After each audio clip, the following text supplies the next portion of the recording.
دایان ایک بہت ہی نیک اور سمجھدار لڑکا تھا، پڑھائی لکھائی میں دل لگانے والا اور اپنے بزرگوں کی اطاعت اور عزت کرنے والا۔ دایان جس گاؤں میں رہتا تھا وہ گندم کی فصل کے حوالے سے بہت مشہور تھا، پر اس بار پورا سال بارشیں نہ ہونے کی وجہ سے زمین فصل کے لیے بالکل تیار نہیں تھی۔ دایان اپنے بڑوں اور گاؤں کے دوسرے لوگوں کے منہ سے گندم کی فصل کے حوالے سے پریشانی کی باتیں سنتا رہتا تھا۔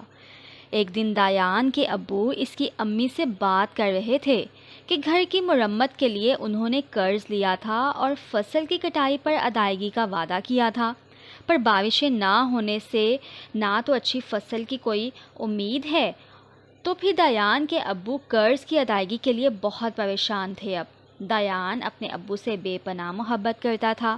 وہ ان کی پریشانی کا سن کر بہت پریشان ہو گیا تھا اور اس کو سمجھ نہیں آ رہا تھا کہ اپنے ابو کی پریشانی دور کرنے کے لیے کیا کرے۔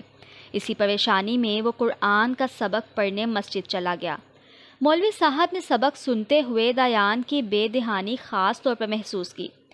چھٹی کے بعد جب سب بچے جا رہے تھے تو مولوی صاحب نے دایان کو روک لیا۔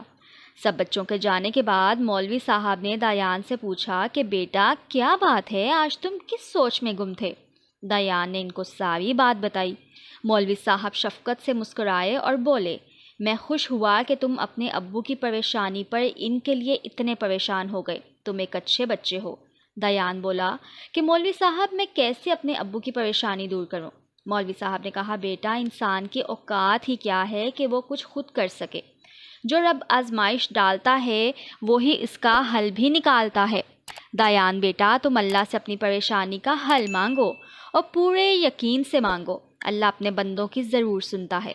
مولوی صاحب سے بات کر کے دایان بہت خوش ہو گیا اور رات سونے سے پہلے دایان نے امی سے کہا کہ صبح اسے نماز کے لیے ضرور جگائیں۔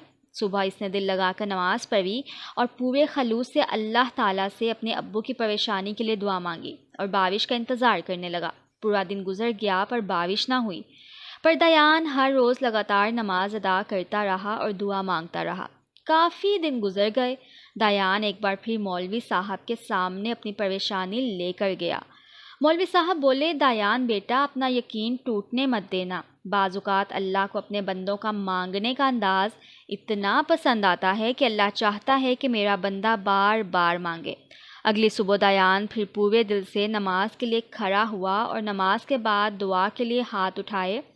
پیارے اللہ میاں جی، مجھے معلوم ہے آپ مجھ سے بہت محبت کرتے ہیں اور چاہتے ہیں کہ میں ہمیشہ آپ سے ایسے ہی اپنے دل کی باتیں کرتا رہوں۔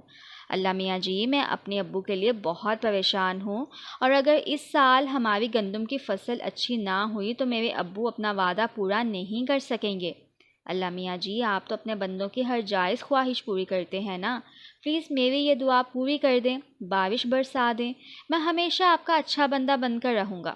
ابھی احمد نے ہاتھ چہرے سے ہٹائے نہیں تھے کہ اس چھوٹے سے گاؤں کے چاروں طرف گہرے کالے بادل آ گئے تھے۔ دایان دوڑ کر باہر نکلا اور کالے بادلوں کو دیکھ کر خوشی سے اپنے امی اور ابو کو آوازیں لگائیں، امی ابو آئیں، دیکھیں میری دعا قبول ہو گئی۔ اللہ میاں جی، آپ کا بہت شکریہ۔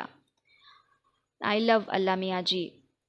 چھم چھم برستی بارش میں زمین پر امی ابو اور آسمان پر فرشتے اللہ کے اس ننھے بندے کی پہلی دعا کی قبولیت کی خوشی کو دیکھ رہے تھے۔